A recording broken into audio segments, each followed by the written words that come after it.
Señor, esta noche no solamente que honramos tu nombre, no solamente que te adoramos, sino que clamamos a ti y te decimos: Señor, te necesitamos. Necesitamos que estés aquí ahora, que tu presencia, Señor, esté ministrando, esté tocando nuestras vidas. Queremos escuchar tu voz, necesitamos que seas tú el que hable. Padre, hay necesidad en nuestro corazón. ¿Cuántos tienen necesidad en su corazón? Levanten su mano al cielo y digan: Señor, tengo necesidad. Tengo necesidad de ti. Díganlo: tengo necesidad de ti.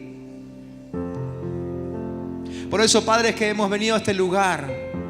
Hemos entendido que dependemos de nuestro Dios y que no hay como tu poder para resolver cualquier situación. Pero reconocemos que eres Dios por sobre todas las cosas. Señor, esta noche queremos que este lugar se llene de tu presencia. ¿Cuántos dicen amén? En nombre de Jesús y con la autoridad que Él nos ha dado, sujetamos a todo espíritu inmundo. Le hacemos callar la boca y declaramos que no puede manifestarse de ninguna forma, porque Dios hablará. Dios tocará nuestras vidas, porque su Espíritu Santo nos va a llenar y no hay nada que lo pueda impedir. Anulamos todo impedimento a la obra de Dios. Aún maldiciones que hayan sido soltadas, las dejamos sin efecto ahora en el nombre de Cristo Jesús. Y declaramos que la presencia de Dios está aquí. Y que si algo escuchamos hoy que nos haga bien, es porque Él habló. Si algo sentimos que nos haga bien, es porque Él nos ha tocado. Bendito sea el nombre de Jesús. Bendito sea el nombre de Jesús. ¿Cuántos tienen un aplauso para el Rey de Reyes? Sí, Señor. Aleluya, Jesús. Gracias, Jesús.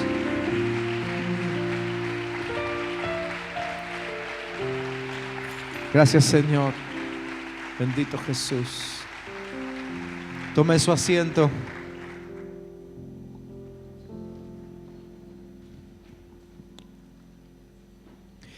Y quisiera compartir con ustedes un texto que está en el Evangelio de Lucas. Lucas capítulo 13. Lucas capítulo 13. Quiero leer desde el versículo 10, compartir algunas cosas que aparecen allí con ustedes. Lucas 13, desde el 10 en adelante. Allí el texto dice que un día de reposo, Jesús estaba enseñando en una sinagoga. Y allí estaba una mujer que hacía ya 18 años sufría de un espíritu de enfermedad. Andaba encorvada y de ninguna manera podía enderezarse. Cuando Jesús la vio, la llamó y le dijo: mujer, quedas libre de tu enfermedad. Y en el mismo instante en que Jesús puso las manos sobre ella, la mujer se enderezó y comenzó a glorificar a Dios. Pero el jefe de la sinagoga se enojó porque Jesús la había sanado en el día de reposo. Así que le dijo a la gente: hay 6 días en los que se puede trabajar. Para ser sanados, vengan en esos días, pero no en el día de reposo. Entonces el Señor le dijo: hipócrita, ¿acaso cualquiera de ustedes no desata su buey o su asno del pesebre y lo lleva a beber aun cuando sea día de reposo? Y a esta hija de Abraham que Satanás había tenido atada durante 18 años, ¿no se le habría de liberar aunque hoy sea día de reposo? Ante estos razonamientos de Jesús, todos sus adversarios quedaron avergonzados, pero todo el pueblo se alegraba de las muchas maravillas que él realizaba. No sé cuántos conocían esta historia, por ahí no es una historia tan conocida como la de la semana pasada. El domingo pasado hablamos acerca de aquella experiencia que tuvo Jesús con los discípulos cuando estaban navegando en el mar de Galilea y apareció esa tormenta tan fuerte, ¿se acuerdan, no es cierto? Y si no estuvieron el domingo pasado, bueno, busquen la predicación en el canal de YouTube y la pueden repasar. Esta no es tan conocida, pero tiene también muchos detalles como la de la semana pasada, como para que nos llamen la atención. No sé ustedes, pero mientras estaba preparando los apuntes de este mensaje, pienso esto, me di cuenta que yo nunca escuché un mensaje sobre este párrafo. No sé ustedes, ¿eh? Así que hoy voy a escuchar el primer mensaje de este párrafo que lo voy a predicar yo mismo. Pero tiene algunos detalles muy interesantes esta historia. Y ustedes ven que durante todo el texto se hace énfasis en una frase, la frase un día de reposo, ¿no? Un día de reposo. Así comienza inclusive el párrafo que leímos. Y el día de reposo, quizá muchos de ustedes sepan que tiene que ver con ese día de descanso que Dios estableció al principio de los tiempos.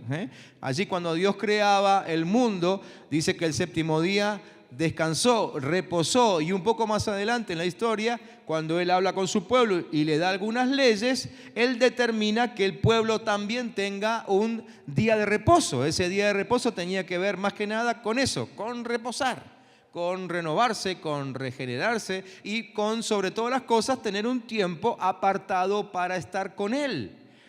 Porque la gente trabajaba y trabajaba mucho en aquel tiempo y necesitaban estar con Dios, así que Dios estableció que hubiese un día de reposo. Por eso en los 10 mandamientos encontramos que Dios dice, acuérdate del día de reposo. Éxodo capítulo 20, ¿sí? Así que el observar el día de reposo era una señal de que había un pacto, había un arreglo entre Dios y su pueblo. Y este día de reposo para ellos, para aquellos hebreos de aquel tiempo y aún para los judíos ortodoxos hasta el día de hoy, ¿no?, que lo siguen respetando, comienza al atardecer del viernes y termina cuando aparece la tercera estrella en el cielo el sábado. ¿Sí? Todos sabían que era el atardecer del viernes, pero no sé si sabían lo de las 3 estrellas. Miren, yo siempre le agrego alguna cosita para que ustedes se vayan enterando. Así que desde el atardecer del viernes hasta el atardecer del sábado, el día de reposo. Y durante ese tiempo no se podía hacer nada que requiriera un esfuerzo o un trabajo, ¿sí? De hecho, los que escribían la ley habían establecido que había 39 prohibiciones de cosas para hacer en ese día, ¿no es cierto? 39 prohibiciones explícitas. Por ejemplo, les comento algunas nada más para que ustedes se enteren. Por ejemplo, escribir 2 o más letras, prohibido. Borrar 2 o más letras, prohibido. ¿Sí? Todo lo que requiriera esfuerzo estaba prohibido. Unir 2 hilos, olvídate de coser ese día. Nada. Prender fuego, arar, sembrar, mucho menos, ¿no? Porque todo lo que tiene que ver con trabajo, nada. Así que tenían que prepararlo todo con mucho tiempo el viernes, porque el sábado no se podía hacer nada. Si te olvidabas algo, fuiste, como dicen los pibes, ¿no? No había forma, había que esperar que termine el día y la semana que viene no olvidártelo. Entonces, ellos tenían que planear, el ducharse, afeitarse, cambiarse la ropa, todo antes del atardecer del viernes. Y así permanecían hasta el atardecer del sábado. La comida tenía que estar lista antes del atardecer del viernes. La mesa puesta antes del atardecer del viernes. Nadie lavaba los platos hasta el atardecer del sábado. Algunas mujeres acá se agarran de la cabeza, ¿no es cierto? Imposible, así que había que tener 2 o 3 losas, supongo yo, no sé, qué sé yo. No se podía contestar el teléfono. Bueno, eso en aquella época no había, pero ahora sí. Y los judíos ortodoxos no contestan teléfono, no tocan el timbre, no encienden la luz. ¿Sí? El día de sábado no se enciende la luz. Así que ustedes van a la casa de un hebreo, un judío, especialmente allí en Israel, aquellos que son ortodoxos, y tienen todo automatizado. ¿Sí? Si ustedes vieron que ustedes a veces cuando abren la heladera la tiene un ratito abierta y se enciende el motor porque está entrando calor. Entonces ellos no pueden abrir la heladera porque sería un acto de esfuerzo y haría que el motor se encienda. Entonces se paran así y esperan a que el motor se encienda automáticamente. Cuando se encendió automáticamente, abren la puerta y se sirven lo que tienen adentro. ¿Sí? Todo tiene que ser automático o no hacerlo. Cosas más, cosas menos. Yo no soy judío, solamente leí algunas cosas por ahí, puede ser que inclusive me esté equivocando con algunas. Pero el tema es que ya en el tiempo de Jesús eran muy estrictos con el día de reposo. Y lo vemos en esta historia. A tal punto de que alguien no podía ser sanado ese día, ¿sí? Porque aún el acto de sanar era considerado como un acto que requería un esfuerzo, ¿sí? Algo se ponía en funcionamiento y eso estaba prohibido. Así que el texto leído nos muestra que en el día de reposo no se hacía nada. Y prácticamente era una decisión humana, porque Dios les había dicho que respeten el día de reposo, pero con algunas cosas que ellos agregaron, Dios no tuvo nada que ver. Ahora, la intención de mencionar todo esto no es que ustedes conozcan qué es lo que creen y practican los judíos ortodoxos. Insisto, nos podemos equivocar y mucho si nos metemos en ese ámbito porque nosotros no estamos en ese ámbito, en esa costumbre, ¿no es cierto? Pero ¿qué es lo que me importa a mí y por qué lo rescaté como un detalle esta noche? Quiero mencionar varios detalles antes de ir a 4 puntos fundamentales del pasaje. Pero el detalle que me llamó la atención con respecto al día de reposo es este. El día en que aún nosotros decidimos reposar, Dios sigue trabajando. Dios sigue trabajando.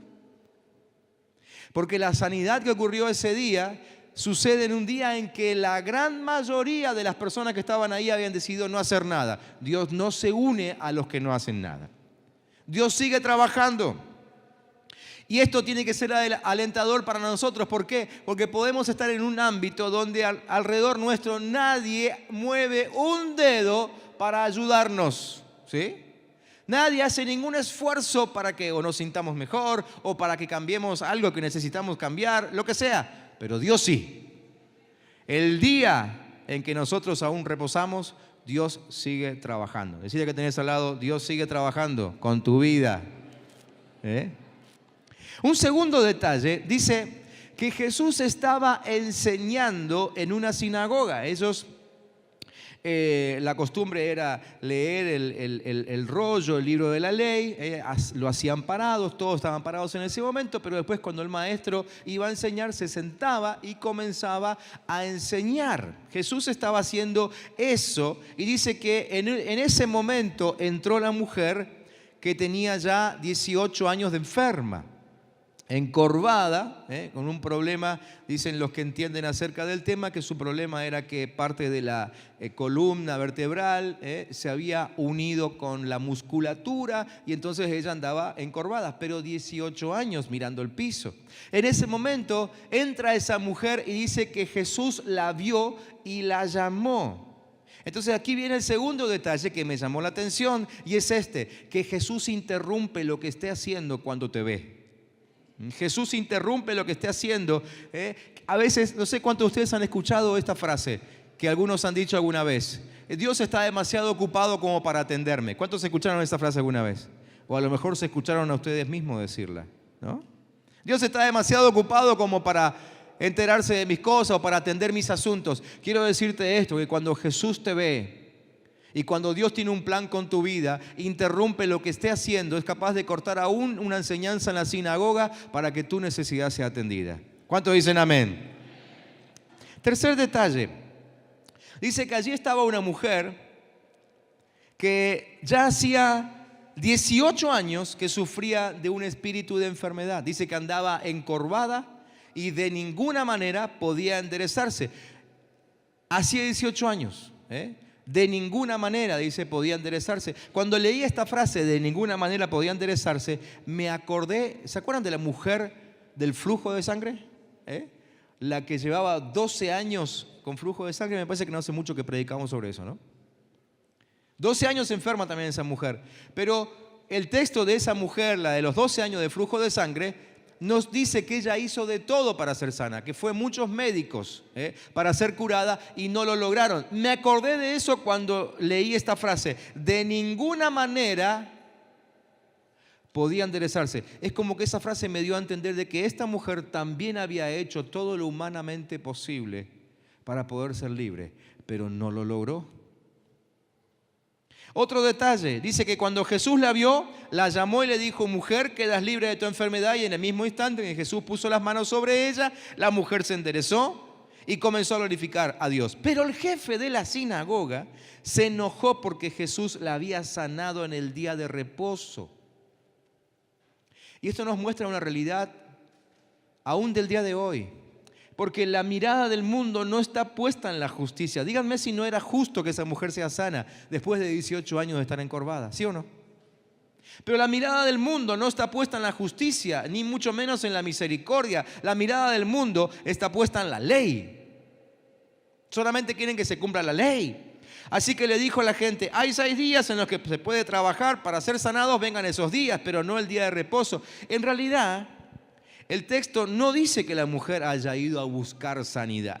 Ella justo entró. No sabemos si ella sabía que Jesús era el maestro de ese día o que él estaría enseñando allí. Ella entró, pero este hombre la acusó porque, claro, el mensaje de todo religioso es el siguiente: rechacen la oferta de Dios. Los religiosos, los que simplemente siguen la religión, no están al servicio del reino de Dios. Y la predicación de un religioso siempre es esta: rechacen la oferta de Dios. El diablo, el infierno siempre te van a estar diciendo esto: rechazar la oferta de Dios. Rechazar la oferta de Dios. No está bien que hagas eso. No está bien que busques oración. No está bien que pidas que la iglesia clame. No está bien, no está bien, no está bien, no está bien. Y muchos se pierden de ser sanados, liberados, salvados. ¿Por qué? Porque alguien te dijo: y no está bien que hagas eso. No molestes, no hinches, no jorobes. Aguantátela. Señor querrá que sigas así toda tu vida. Mantenete así, ¿no? Y tantas otras frases. Porque el mensaje de la religión siempre es: rechacen la oferta de Dios. Este texto nos muestra que no tenemos que esperar justicia. El escenario en el que vivimos hoy no es justo. Todo lo que nos pasa es injusto, como también fue injusta la cruz que mató a Jesús. Fue injusto. Pero sucedió y tuvo que suceder. No hay justicia en que se muera un hijo. No hay justicia en que un marido engañe a una mujer. No hay justicia en que hayas criado a un hijo y de pronto te deja en rebeldía. No hay justicia. Muchos pasan años tratando de entender por qué les pasó lo que les pasó. Y la verdad es que no hay mucha explicación. Simplemente algunas cosas pasan porque el mundo en el cual vivimos no es justo, ni será justo hasta que el Rey de Reyes y Señor de Señores vuelva a reinar aquí. Así que si estás pidiendo, clamando por justicia, yo te diría: más vale clamar para que el Señor Jesús venga pronto. Cambia tu oración, porque el mundo en el que vivimos no es justo. En todo caso, que el Señor, como en esta mujer, sea Él, porque Él sí es Dios de justicia, que actúe sobre tu vida. Pero si estuviste pidiendo justicia y no recibiste respuesta, quiero decirte esto: no te desalientes. Probablemente sea así hasta que el Señor vuelva a reinar aquí. Y el último detalle que me llamó la atención. Dice el texto: ante estos razonamientos de Jesús, todos sus adversarios quedaron avergonzados. Pero todo el pueblo se alegraba de las muchas maravillas que él realizaba. Y aquí está nuestra esperanza. Nuestra esperanza es que los que se burlan de nosotros, los que nos atacan, que muchas veces son espíritus, no tiene que ver con lo que la gente hace, van a ser avergonzados. ¿Cuántos dicen amén? ¿Cuántos dicen gloria a Dios? Así que la historia muestra una realidad con la que hoy lidiamos, pero también nos da una gran lección. Si me ayudan allá con el cañón, gracias. Y nos muestra algunas cosas que sucedieron y que tienen que suceder también ahora para recibir respuesta de parte del Señor. No sé si le pusieron el control remoto. ¿Está puesto? Ok. Entonces me siguen manejando ustedes el control. Primera cosa que dice el texto. Dice el texto que Jesús vio a esta mujer y la llamó. ¿Sí? La llamó, le dijo que se acercara. La primera cosa que tiene que suceder con nosotros para que recibamos respuesta de Dios es esto: tenemos que estar tan cerca de Jesús como para que Él nos vea. Aclaro, Jesús, Dios, el Espíritu Santo te van a ver donde sea. No hay forma de esconderse de Él. Pero cuando decimos que tenemos que estar cerca de Él para que Él nos vea, estoy hablando de esa distancia suficiente, ¿sí? Esa distancia como para que te vea bien, ¿no? El estar bien cerca. Cuando Dios se vuelve hacia nosotros y está complacido con nosotros, a ese momento me refiero. Cuando nosotros leemos la Biblia nos damos cuenta de que Dios tiene favoritos y que Dios habla sus cosas y Dios hace sus cosas en y a través de sus favoritos. Y siempre vemos que sus favoritos están muy cerca de Él, muy cerca de Él. Por eso digo que la primera lección que aprendemos en este pasaje es esta: si queremos una respuesta de Dios, tenemos que estar cerca de Él. No hay forma de recibir respuesta de Dios sin estar cerca de Él. Lejos de Dios, Él no nos va a responder, porque Él responde sobre aquellos que son sus favoritos, los que están bien cerca. Si tenemos el favor de Dios, tendremos todo lo demás que necesitamos. Muchas veces no entendemos esto, y nos confunde. No entendemos que el amor de Dios es una cosa y el favor de Dios es otra. Dios ama a todos, aún aquel que más odia a Dios, aún aquel que más insulta a Dios, aún aquel que declaró 1 y 1000 veces que ni cree en Dios. Dios lo ama, Dios ama a todos, pero Dios tiene pocos favoritos, ¿sí? Es diferente. Una cosa es que Dios te ame y otra cosa es que Dios te considere favorito. Si Dios te ama, solamente estás compartiendo una realidad con cualquier otra persona en el planeta. Pero si Dios te tiene como favorito, estás compartiendo una realidad con muy pocos. Estás compartiendo una realidad con aquellos que van a ser usados por Dios. ¿Cuántos dicen amén? ¿Cuántos quieren ser favoritos de Dios? Es más, cuando llegamos a conocer a Cristo, ¿sí?, generalmente una de las primeras cosas que nos llama la atención y que nos conmueve es su amor. Así que todos entramos por esta realidad, la del amor de Dios. Pero tenemos que seguir creciendo, tenemos que seguir avanzando y llegar a un momento, a un punto de nuestra vida donde seamos sus favoritos. Así que amor está al principio, favor está probablemente cerca del final del camino. Pero así todo, yo quiero ser un favorito de Dios. Amén. Decir a que tenés al lado: yo quiero ser un favorito de Dios. Dios tuvo favoritos en la Biblia. Dios favoreció, por ejemplo, a José más que a su hermano, a sus hermanos. Dios favoreció a Jacob mucho más que a Esaú. Y otros tantos ejemplos que vemos en la Biblia. Dios ama a todos en su reino por igual, pero a algunos nos favorece más que a otros. ¿Por qué? ¿Por qué? Porque la Biblia dice que Dios es galardonador de ¿quiénes? De los que le buscan. Dios es galardonador, Dios es recompensador de los que le buscan, ¿sí? Entonces, ¿Dios da una recompensa a todos? No. Dios ama a todos, pero sus recompensas están reservadas para aquellos que lo buscan. Si no lo buscamos, no esperemos recompensas. Por eso digo que la primera lección de este pasaje es: tenemos que estar cerca de Él.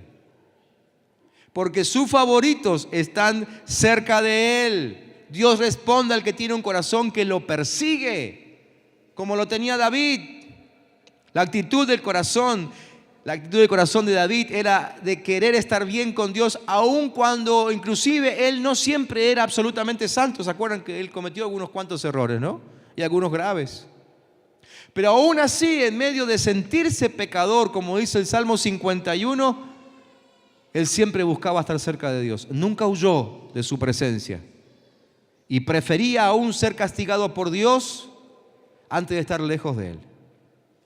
Estar cerca de Dios, dice 1 Corintios 3, 14 y 15. Si lo que alguien ha construido permanece, recibirá su recompensa. Pero si su obra es consumida por las llamas, él sufrirá pérdida. serás salvo, pero como quien pasa por el fuego. O sea, este texto de Pablo a los Corintios nos está diciendo que vamos a ser probados en algún momento. Nuestras obras van a ser probadas, a ver si son de su agrado. Si son de su agrado, pasamos la prueba y nos convertimos en sus favoritos. Si no son aprobadas nuestras obras, bueno, entraremos al reino de los cielos, ¿sí? Pero probablemente no seamos sus favoritos. Primera enseñanza, tenemos que estar cerca de Dios. Si queremos su respuesta, tenemos que estar cerca de Dios. Segundo, tenemos que atender a su llamado. Tenemos que atender a su llamado. Dice el texto que Jesús no solamente que la vio a esta mujer, sino que además la llamó. Hay que atender a su llamado. Al habernos creado para buenas obras, Dios nos creó para buenas obras. ¿Sabían eso, no? Todos sabían eso. Sí, eso dice Efesios capítulo 2. Que Dios nos creó para buenas obras. Entonces, al habernos creado para buenas obras, Dios en algún momento nos va a llamar para que las ejecutemos. ¿Sí? Antes de que te mueras, en algún momento, Dios te va a llamar para que hagas aquello para lo cual te creó. A algunos los llama antes, a algunos los llama más tarde, pero siempre llama, a todos llama para que cumplan con aquella obra para la cual los creó. Así que vamos a ser llamados, en algún momento vamos a ser llamados. Preguntale a que tenés al lado, ¿Dios te llamó ya? ¿Y ya respondiste? Ojo, si Dios te está llamando, más vale que respondas rápido. Hay que atender a su llamado. Si llegamos al final de nuestros días sin haber cumplido con esas buenas obras, se nos va a demandar responsabilidad. Cuando Dios nos llama, sucede lo que pasó con Isaías, el profeta Isaías. Cuando leemos el profeta Isaías en el capítulo 6, vemos que Isaías tuvo un encuentro tremendo con Dios. ¿Sí? Tuvo un encuentro tremendo con Dios. Y a nosotros nos pasa lo mismo. Cuando somos llamados por Dios, como fue llamado Isaías, hay tres cosas que suceden. Ustedes lo tienen allí en la pantalla, ¿no es cierto? Primeramente, cuando Dios nos llama, lo miramos a Él. Isaías lo vio a Dios y se asombró. Isaías no era una persona que no conociera a Dios, lo conocía hacía muchos años. De hecho, ya era como el tercer rey a quien él servía, le asesoraba como sacerdote, como profeta. Él conocía muy bien a Dios y todos sabían que él era un hombre de Dios, pero como lo vio ese día, nunca lo había visto. Lo primero que sucede cuando Dios nos llama es que vemos a Dios en una forma que no lo habíamos visto nunca antes. Vemos su grandeza, vemos su esplendor, lo vemos como algo admirable, como algo inclusive inalcanzable, ¿no? Isaías tuvo esa experiencia. La segunda cosa que sucede cuando Dios nos llama es que nos vemos a nosotros mismos, nos vemos desgraciados, nos vemos pecadores, nos vemos sucios, nos vemos inmundos. Fue lo que pasó con Isaías.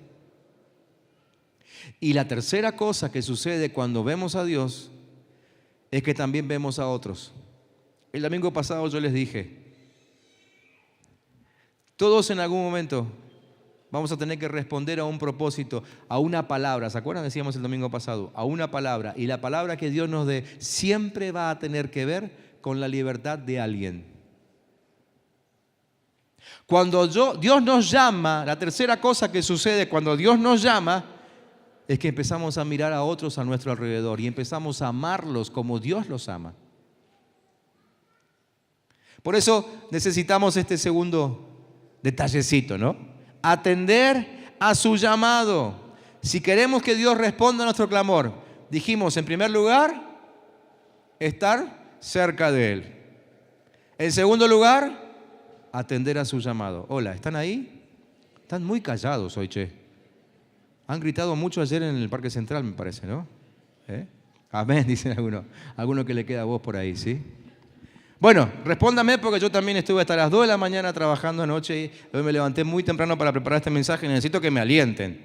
Me van a alentar, quedan 2 puntos, vamos, háganme pata, como dicen los pibes. Tercero, ayúdenme con el tercer puntito ahí en la computadora, muy bien. Tercero, Él tiene que soltar una palabra sobre nosotros. Él tiene que soltar una palabra sobre nosotros. Dice el texto que Jesús le habló a la mujer y le dijo, mujer, sos sana de tu enfermedad. Así que Jesús soltó una palabra y esta es la verdad, que todo sucede cuando Él habla. Si Él no habla, no pasa nada. Si querés que algo pase, tenés que provocar que Dios hable. Mientras que Dios haga silencio, no va a pasar nada. Eso no significa que Él no esté trabajando, eso no significa que el cielo esté preparando algo, pero mientras que Él no hable, no pasa nada. ¿Por qué? Porque todo lo que Dios hace, lo hace hablando. Siempre fue así. Desde el principio, Él habló y algo pasó. Él habló y la luz se hizo, Él habló y vos fuiste creado. Cuando Dios habla es cuando sucede algo. Sin su hablar, nada es hecho. ¿Sí? Los científicos hasta el día de hoy siguen buscando dónde está el origen de la vida. Es más, se lo preguntan cuando tienen una semilla ahí delante suyo porque parten la semilla en distintas partes, en distintos segmentos y siembran cualquiera de los segmentos y de todos los segmentos nace algo. Entonces dicen, ¿en qué segmento de la semilla está la vida? ¿En la punta, en el extremo izquierdo o en el extremo derecho? ¿O en el medio o arriba o abajo? En realidad no está en ninguno de esos lugares. La vida siempre está en la palabra de Dios. Si Dios habla, esa planta nace. Si Dios no habla, no hay nacimiento. Y lo mismo pasa en nuestras vidas. Algo sucede en nuestras vidas cuando Dios habla. Si Él no habla, no pasa nada. Así que tengo que provocar que Él hable. Tenemos que buscar con ahínco, con anhelo, con esfuerzo que Él nos hable. Esa es la intención de la maratón de palabra. Si no lo entendiste hasta ahora, que vamos por la 9ª semana, espero que lo entiendas esta noche. La maratón de palabra no es para que simplemente digas, en mi iglesia leemos la Biblia. ¿Sabes en cuántas iglesias leen la Biblia? Es más, se lee la Biblia en lugares que ni son iglesia y que ni adoran a Cristo. Hay una Biblia abierta ahí también. La cosa no pasa por leer la Biblia, ¿sí? Tampoco queremos que estén en la maratón de palabras simplemente porque, bueno, ¿qué va a hacer? El pastor lo dijo de arriba y yo quiero ser obediente. No tiene que ver con eso. La maratón de palabras tiene que ver con esto, con que Dios te hable. Si Dios no te habla en esos tiempos de devocional, si Dios no te dijo nada durante todas estas 9 semanas en alguno de esos textos, entonces algo estamos haciendo mal. Necesitamos que Dios nos hable. Y cuarto y último, Él tiene que tocarnos. ¿Vieron que Jesús dijo, mujer, sé libre, sé sana de tu enfermedad? Y el texto dice, y luego la tocó, y cuando la tocó, se enderezó automáticamente. La verdad es que muchas veces, además de que Dios nos hable, necesitamos que Él nos toque. ¿Por qué? Porque el toque involucra nuestra voluntad. Creo que todos en algún momento hemos hecho algo así como, bueno, un oso, ¿no? Alguien nos quiere tocar y dice, no me toques, ¿no? ¿Cuántos han hecho eso alguna vez, no? No me toques. Y aún alguien con el cual yo estoy hablando, esa persona me está hablando, me está diciendo algo, pero por alguna razón yo prefiero que no me toque. En el tocar está involucrada nuestra voluntad. Esta mujer, pienso que no lo hubiese hecho, pero podría haber dicho, no me toques, ya con que hayas soltado tu palabra es suficiente. Pero a ver, ustedes que son eximios estudiosos de la Biblia, y que saben que Jesús siempre hace las cosas de una manera diferente. Esa mujer, si Jesús no lo tocaba, ¿hubiese sido sana? Y probablemente no. Porque Lucas pone ese detalle a propósito, lo pone ahí porque el tocar es muy importante. En el tocar, cuando Jesús nos toca, estamos diciendo, Señor, la verdad que me encanta que me toques. Que me toques significa que te estás apoderando de mí. El tocar significa que hay una posesión de tu vida. ¿Sí? Vieron que cuando alguien te toca siempre algo te deja, ¿no? Desde una mancha hasta un olor, ¿no? ¿No te pasó alguna vez que alguien te tocó, te abrazó y después anduviste con el perfume de ese el resto de tu día? Y encima era un perfume horrible. ¿Sí? Cuando alguien te toca siempre algo es modificado. A veces no lo percibimos, pero algo es modificado en nosotros. Cuando Jesús nos toca, todo en nosotros es modificado. Necesitamos que Él nos toque. Que Él nos toque significa que Él puede meter mano en nosotros y cambiar lo que sea necesario. Por eso este último punto es tan importante, porque es aquí cuando más se involucra nuestra voluntad. Por supuesto que también tiene que haber voluntad en el primer punto. ¿Cuál era el primer punto? Ayúdenme, vamos. Primer punto, estar cerca de Él. Tenemos que decidirlo, es algo voluntario. Segundo, tenemos que atender a su llamado, también hay voluntad ahí, ¿sí? Tercero, tenemos que provocar que Él hable, escuchar lo que Él dice, también hay voluntad ahí. Pero el cuarto punto, tenemos que ser tocados por Él. Es como que el ser tocados habla de una invasión, ¿no? Debe ser por eso que muchos dicen, no me toques, ¿no? Y cuando le vas a dar un beso, te ponen la mano ahí, ¿no? Nosotros, creo que la primera lección que nos dieron cuando fuimos al seminario, época en que había muchísimos misioneros norteamericanos trabajando entre nosotros, creo que el primer día, la primera lección que nos dijeron, cuando vayan a saludar a un norteamericano, él les va a poner la mano para que haya distancia de 1 metro entre uno y el otro. Y no pretendan estar más cerca que eso. ¿Sí? Bueno, que hay gente que ya está estructurada para eso, ¿no? Le vas a dar un beso y te tiran la mano. Y vos ya entendiste, este no quiere que me acerque. Necesitamos estar cerca de Él. Que Él nos envuelva, que nos hable y que nos toque, aunque nos invada. Yo prefiero que me invada Cristo Jesús y no que me invada la tristeza o la angustia o la enfermedad, como le pasó a esta mujer. ¿Cuánto necesitan que Dios haga algo fuera de la ley? Porque estamos hablando de algo que Dios hizo fuera de la ley. Por eso le puse este mensaje, este texto, fuera de la ley. Necesitamos que Dios haga algo fuera de la ley, fuera de lo establecido, porque quizás alguien te condenó y te dijo, vas a tener esta enfermedad por siempre. ¿A cuántos les pasó eso? ¿Cuántos escucharon eso alguna vez? ¿Cuántos escucharon esa frase? Vas a tener esta enfermedad por siempre. ¿A cuántos le dijeron, siempre vas a ser así, no vas a cambiar nunca?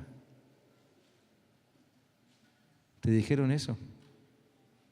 Yo quisiera pedir que todos cierren sus ojos. Y aquellos que alguna vez escucharon esta frase, siempre vas a ser así, esto no va a cambiar nunca, esta enfermedad siempre la vas a tener, yo les voy a pedir que se pongan en pie, por favor. O alguna frase parecida.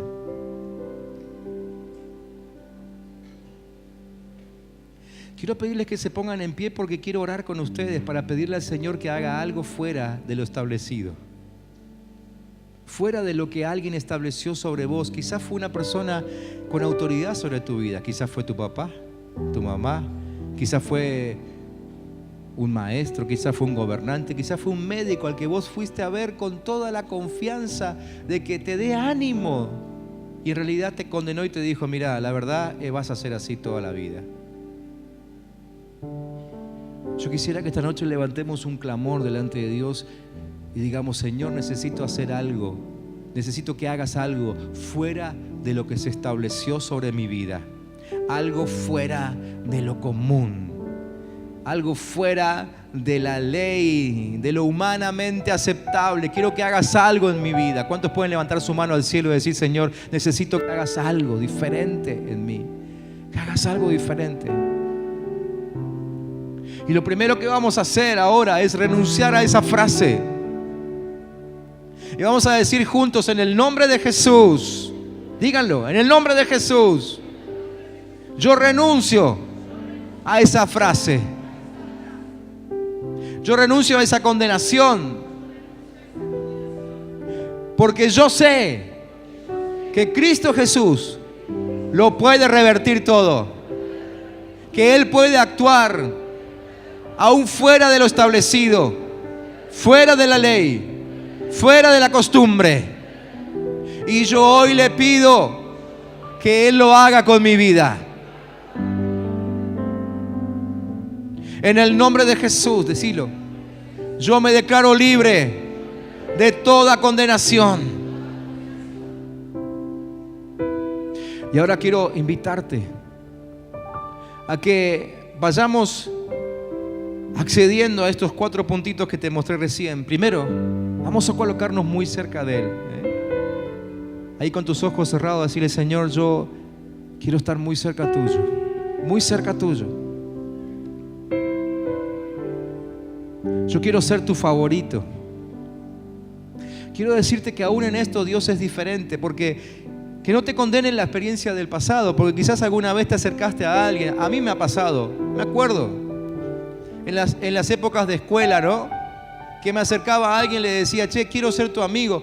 Y te cortaban el rostro, ¿no? De una, y te decían, no, pues yo no quiero ser tu amigo. Mándate a mudar, ¿no?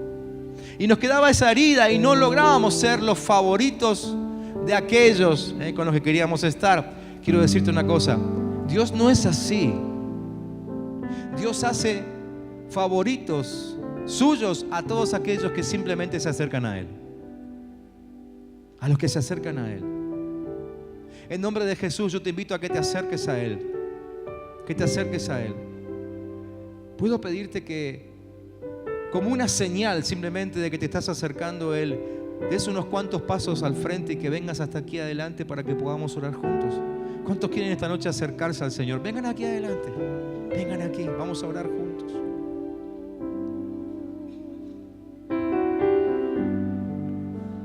El caminar hasta adelante es una señal que estás dando de que querés acercarte a Él. Y que lo haces sin el temor de que Él te rechace. Él no te va a rechazar. Miren, aquellos que están decididos a estar cerca de Él y permanecer cerca de Él, Él ya decidió que los va a hacer sus favoritos. Vengan más adelante, por favor, así entran todos. Él ya decidió que te va a hacer su favorito. Así que ahí, cuando estás acá adelante, empecé a orar y a decir, Señor, gracias por hacerme un favorito tuyo. Gracias porque simplemente acercándome a vos, ya me haces un favorito tuyo. Gracias, Señor, gracias, Señor. La segunda cosa que nos enseñó este pasaje es que tenemos que atender a su llamado. Y yo les dije que en algún momento Dios nos iba a llamar. ¿Por qué? Porque nos creó para alguna buena obra. Entonces, quiero invitarles a que esta noche reconozcamos que Dios nos creó para algo. Dios no te creó solamente para que existas. Dios te creó para que obres, para que hagas algo a favor de su reino. Y esto no tiene nada que ver con activismo. Él no está a punto de pedirte a que te mudes al templo, por ejemplo, y que estés todo el día y noche en alguna actividad de la iglesia. Él no te pide eso. Él te creó con un formato, con un don, con un talento, con una habilidad para que le sirvas. Así que te quiero preguntarles a todos, ¿cuántos aquí están dispuestos a servirle? ¿Cuántos aquí están dispuestos a decir, Señor, sé que me creaste para algo bueno? Yo te quiero servir en el nombre de Jesús. Yo te quiero servir. Yo te quiero servir. Yo te voy a servir. Eso significa que estás atendiendo a su llamado. En tercer lugar, dijimos que vamos a buscar que Él suelte una palabra sobre nosotros. Quizá eso significa que tengas que modificar alguna rutina de tu vida. Porque a lo mejor lo que más hacías para que Él suelte una palabra sobre tu vida es venir un domingo a la iglesia. Pero sabes que tu vida y la mía necesitan que Dios suelte una palabra todos los días. ¿Por qué? Porque todos los días necesitamos que algo suceda. Y nada sucede si Él no nos habla. Si mañana necesitas que suceda algo y Él no te habló, estás perdido. Necesitamos que Él hable. Así que esta noche tenemos que decidir modificar algunas costumbres entre nosotros y decir, Señor, yo voy a empezar a buscar que me hables. Yo soy consciente de que probablemente no sea tan fácil arrancar, pero por eso nos juntamos en grupos en la semana, por eso nos ayudamos con cadenas de oración, por eso tenemos grupos de WhatsApp y de Facebook y qué sé yo cuántas cosas, para estar en contacto y ayudarnos el uno al otro, porque todos somos débiles. Pero necesitamos que te propongas dejarte ayudar. Proponete dejarte ayudar. Levanta tu mano al cielo y decir, Señor, yo necesito una palabra tuya todos los días. Todos los días. Y ahora habla con el Espíritu Santo, porque el Espíritu Santo es tu ayudador. Decirle, Espíritu Santo, necesito que todos los días me exhortes a buscar esa palabra de Dios. Y decirle, cada vez que tome la Biblia, yo voy a buscar ahí una palabra tuya. No la voy a tomar por religioso nada más. La voy a tomar para buscar una palabra tuya. Todos los días, una palabra tuya. Y por último, yo te quiero invitar a que dejes que Jesús te toque, que Jesús invada tu vida. ¿Cuántos están listos para que Jesús invada sus vidas? Yo prefiero, insisto, yo prefiero que me invada a Él, a que me invada la tristeza, la angustia, la enfermedad, el temor, el dolor, la muerte. Yo rechazo la invasión de cualquier cosa que venga del infierno. ¿Lo querés decir conmigo? Decirlo así. Yo rechazo la invasión de todo lo que venga del infierno. Pero yo hoy recibo la invasión del reino de Dios en mi vida. Yo digo en el nombre de Jesús, que venga tu reino a mi vida. Tócame, Señor. Mete tu mano en mi vida. Cambia mi corazón. Déjame tu marca. Cambia mi agenda. Cambia mis pensamientos. Cambia mi forma de hablar. Cambia mi forma de caminar. Mi forma de actuar. Tócame, que todo en mí cambie. En el nombre de Jesús. En el nombre de Jesús. Sí, Señor. Quiero que te tomes un tiempo para ser ministrado ahí en la presencia de Dios. Mientras los chicos de adoración nos ministran, no te apures a salir de su presencia. Ahí con las manos levantadas, seguí hablando de esto. Quizás yo voy a pedir que dejen los últimos puntitos, déjenlos en la pantalla, y seguro necesita repasarlos y decir algo, hablar algo con respecto a eso. Los 4 puntos. Ahí lo tenés en la pantalla. Repetilo delante del Señor. Volvé a decir: Señor, voy a estar cerca tuyo, voy a atender a tu llamado. Quiero que sueltes una palabra, quiero que me toques. Habla con el Señor personalmente. La verdad que hoy no necesitamos que nadie baje, que nadie ore por vos. Hoy lo que necesitamos es que Dios te envuelva en su presencia. Así que metete ahí en su presencia.